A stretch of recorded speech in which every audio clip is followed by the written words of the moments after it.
Buenos días, tardes o noches. Mi nombre es Rubén Salcedo, soy el número 21 de Sexto C. Y les estaré hablando de los sistemas operativos. Lo primero que tenemos que saber es qué es un sistema operativo.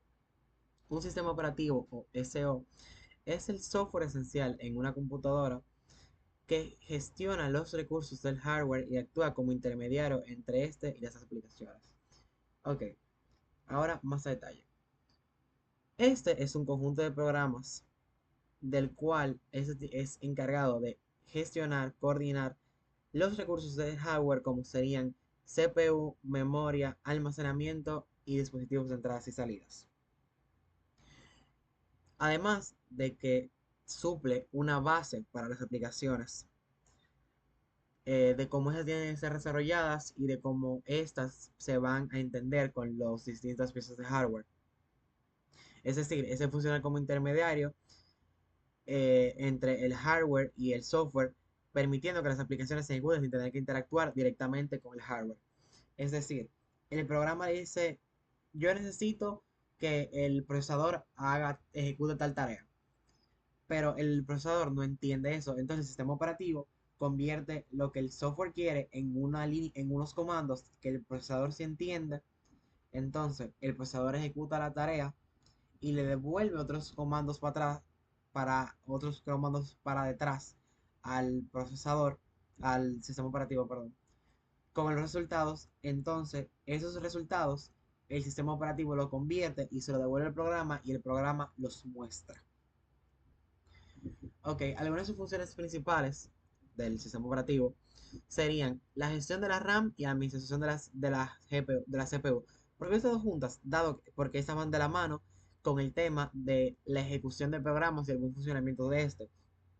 Dado que si estás usando programas pesados, como podría ser un juego, un programa de edición o de renderización 3D, el sistema operativo tiene que centrarse en darle más recursos a estos programas para que estos puedan funcionar de forma correcta. Y asimismo, mientras se fija en programas más ligeros, como podría ser un reproductor de medios o un servicio de streaming, para reducir la cantidad de medios de la que estos disponen, dado que no necesitan tantos para funcionar de forma correcta. El sistema operativo también se tiene que encargar de la gestión de dispositivos de entrada y salida, y de entrada y salida de datos. El sistema operativo tiene que encargarse de administrar los dispositivos eh, dentro del sistema y los periféricos, como serían teclado, ratón, impresora y discos duros. Dado que si el sistema no gestiona eso, proporcionándole drivers o controladores, como lo quieran decir, los programas y los propios dispositivos no serían capaces de entenderse con el sistema operativo. Dado que si el sistema operativo no tuviera los drivers, un ejemplo, para entender el teclado, cuando escribamos la letra J, él no va a saber qué es lo que el teclado le quiere decir y no va a poder usar la letra J. Y por último, la administración de la información. Para que los programas y el propio sistema funcionen sin problemas, el sistema operativo debe gestionar diversos datos esenciales, como son la tabla de procesos, que es la cual se encarga de mantener el registro de todos los procesos de ejecución, dígase programas, servicios, todo lo que esté ejecutándose en el sistema operativo tiene que estar en la tabla de procesos. Si se preguntan cómo podemos ver la tabla de procesos, en el caso de Windows lo podemos hacer desde el administrador de tareas, que cuando la abrimos, todo eso que nos sale ahí son todos los procesos que se están corriendo en nuestro sistema operativo. Y otra información importante que se tiene que administrar es la tabla de archivos abiertos, que como su nombre indica, está contra los archivos que están siendo utilizados por las aplicaciones. ¿Cuál es el punto de esto?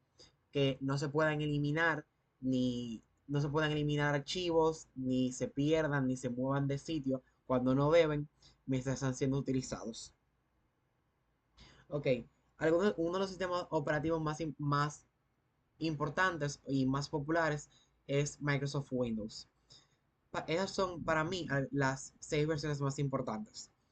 La primera versión sería Windows.1, que sería la versión base. Fue la primera versión de Windows. Luego de ahí pasamos a Windows 95, el cual introdujo el botón de inicio clásico, la barra de tareas, que es donde la barra abajo donde son las aplicaciones que tenemos abiertas, y la función de plug and play. Esa es una función muy importante, dado que la usamos en nuestro día a día, y esa es la función que permite que cuando conectemos un mouse o un teclado a nuestra PC, esa automáticamente sepa qué es eso y lo reconozca y sepa qué hacer, dado que tanto el sistema operativo como el periférico tienen la función de plug and play. Luego de ahí pasamos a Windows XP.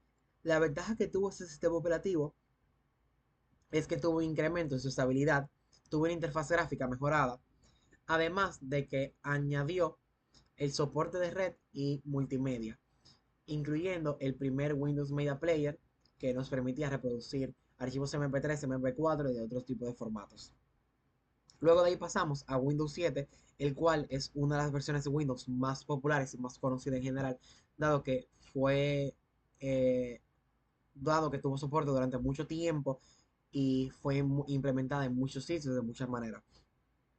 Windows 7 tuvo una mejora en su rendimiento a comparación con su predecesor, además de que incluye una interfaz más fluida y añadí una función muy importante para esas épocas, que era el soporte multitouch.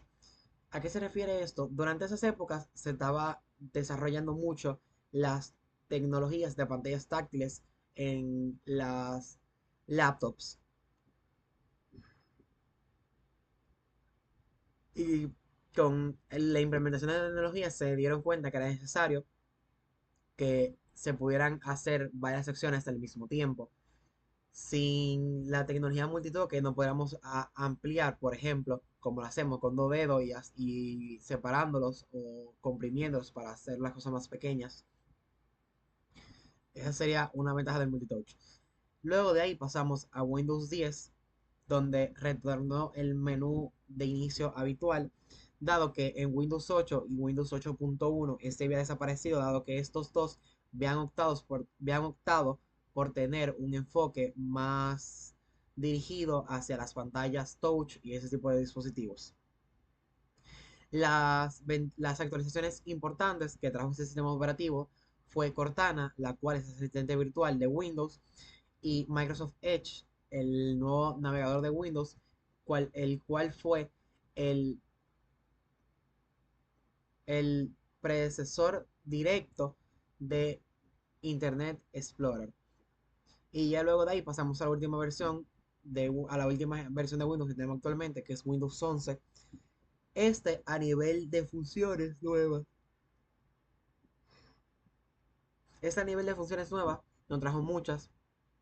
En general fue más cosas de organización, de mejoras de seguridad, un nuevo diseño minimalista, pero su principal ventaja o actualización, por así decirlo, sería que este puso una mayor integración con aplicaciones móviles. Es decir, que este puso una mayor integración con nuestros dispositivos móviles, como puede ser nuestro celular o nuestra tablet, para trabajar en conjunto. Otro sistema operativo común o de los más importantes es Linux, pero cabe aclarar algo. Linux no es un sistema operativo, dado que los sistemas operativos se pueden dividir en dos grandes partes. El núcleo o el kernel, que es la parte de cómo funciona el sistema operativo en sí por dentro, y luego la parte de interfaz gráfica. Linux es solamente el kernel o el núcleo del sistema operativo.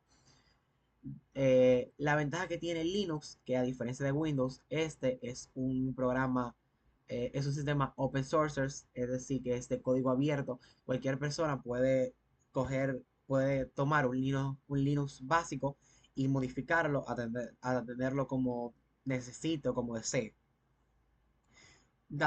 Por esto, Linux, en vez de tener versiones, esa se distribuye en distros o distribuciones. Y algunas de las más populares son Debian, dado que esta posee una alta estabilidad y seguridad y una gran comunidad de soporte, dado que si tienes algún problema o necesitas saber algo, vas a tener información de encontrarlo. Y la otra ventaja que se tiene es que sus paquetes ya están muy bien probados debido a que tiene una gran comunidad, como ya dije. Ubuntu es el más fácil de usar, tiene una gran compatibilidad con hardware y es excelente para principiantes. ¿Eso por qué? Porque Ubuntu es el más fácil de usar y es excelente para principiantes, dado que a nivel de funcionamiento y de interfaz gráfica es muy similar a Windows. Entonces es más fácil de iniciar y también su instalación es muy similar a Windows, que no necesitas saber tantas cosas. Y tiene una gran compatibilidad con hardware, dado que al ser más sencillo y tener mucho tiempo en el mercado, esta ha recibido muchas actualizaciones y es compatible con la mayor cantidad de hardware posible. Y Fedora, este es el más complicado de estos tres, dado que es un programa, es un sistema de última tecnología que está muy fuertemente enfocado en la seguridad, pero eso no quita que sigue teniendo un muy buen soporte de la comunidad de Red Hat, que es otra distribución de Linux.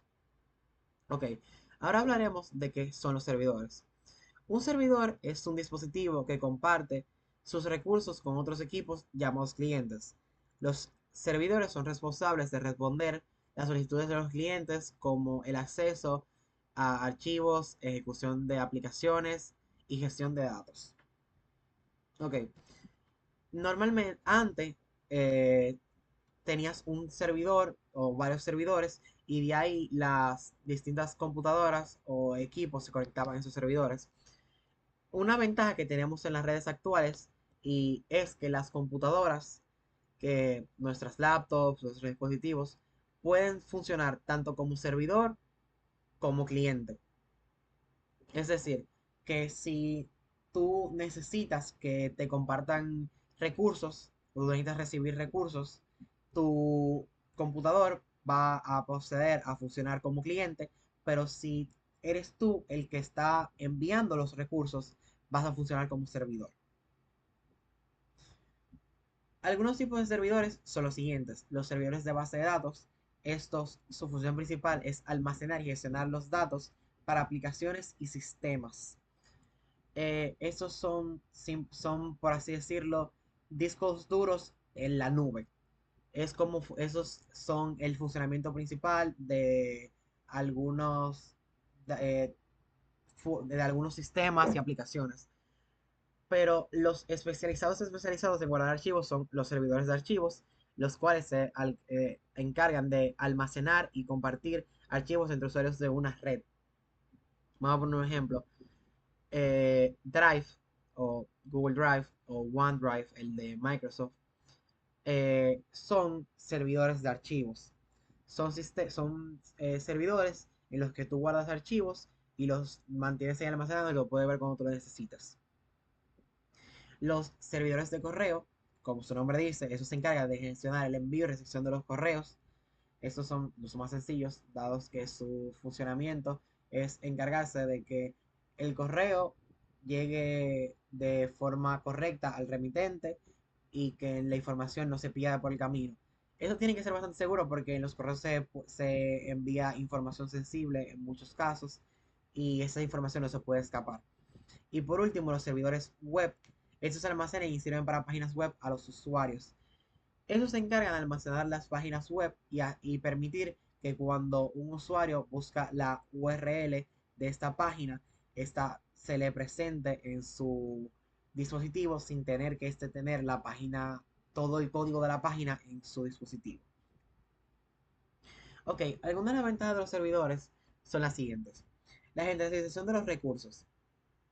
Toda la información y los servicios críticos se encuentran en un único lugar, lo que facilita el acceso y la gestión de cualquier dispositivo conectado a la red. La ventaja que este tiene es que al estar toda la información en un solo sitio, es más sencillo acceder a esta, dado que no tienes que estar cambiando de equipo en equipo para poder conseguir la información que necesitas. Seguridad mejorada.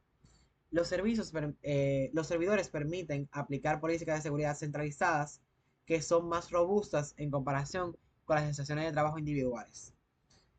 Una ventaja que tienen los servidores, que va justamente de la mano con la centralización de los recursos, es que al estar todo en un solo sitio, puedes aplicar medidas más robustas y de una forma más sencilla, dado que, ok, aplicas las medidas súper robustas una sola vez y en vez de tener que ir aplicándolas equipo por equipo.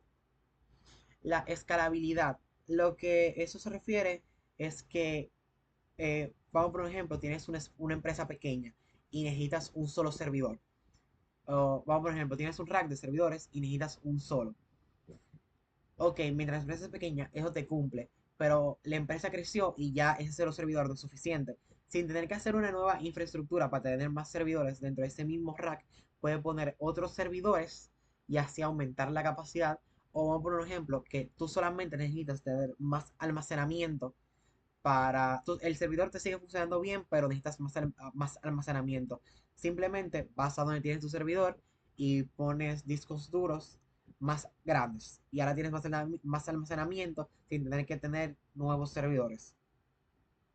Y el mantenimiento centralizado, el mantenimiento y las actualizaciones de software y hardware se realizan de manera centralizada en los servidores. Los servidores siempre tienen un flujo muy constante. Los servidores tienen un flujo constante y siempre es necesario mantenerlos a su máxima capacidad. Entonces es necesario que tanto el software como el hardware estén lo más afinado posible. Y si tenemos todo lo que necesitamos actualizar y darle mantenimiento en un solo lugar, es más sencillo que si este estuviera separado en varios lugares. Pero como no todo es perfecto, los servidores también tienen desventajas. Aunque los servidores ofrecen numerosos beneficios, también presenta algunas desventajas. Y es que su costo inicial puede ser muy elevado, incluyendo hardware, software y mantenimiento. Dado que, ok, tienes todo centralizado, tienes todo en un mismo sitio, pero el hardware de los servidores no suele ser barato. El software, los sistemas operativos que los servidores usan, como Microsoft Server o Mac OS, no es barato. Y el mantenimiento al principio suele ser bastante caro, dado que se necesita de un personal técnico especializado para poder instalarlo, configurarlo. Y no solamente eso es al inicio, sino que este personal técnico tiene que quedarse para poderlo mantener con el tiempo y que el servidor no se caiga. Y otro tema es que los servidores pueden fallar como cualquier dispositivo. Entonces, en un caso de una falla, esto puede afectar a la red, interrumpiendo los servicios, generando una pérdida de productividad o haciendo que directamente la red se caiga completamente y no se pueda hacer nada. Ok. Algunos sistemas operativos que se usan para los servidores son los siguientes. Mediante distribuciones de Linux, algunas de las más comunes son Debian, Ubuntu, pero esta vez en su versión server, aunque es bastante similar. Red Hat, que es otra distribución, que a su vez también le da algo de soporte a Fedora. Tenemos ZenOS, el cual actualmente está siendo reemplazado por ZenOS Stream. Tenemos a Fedora Server y tenemos a Arch Linux. Por parte de Windows, Microsoft desarrolló dos Windows servers, una versión Windows Server más similar al Windows que tenemos todos normalmente, que las versiones que se usan son Windows Server 2019 y Windows Server 2022, que son las más recientes, y otro que no se aparece tanto a nuestro Windows habitual, que es Windows Server Core. Y por parte de Unix tenemos AIX, tenemos HPUX, este está diseñado para servidores de HP, y tenemos Solaris, que está diseñado para servidores que funcionan con Oracle. Eso sería todo. Muchas gracias por su atención.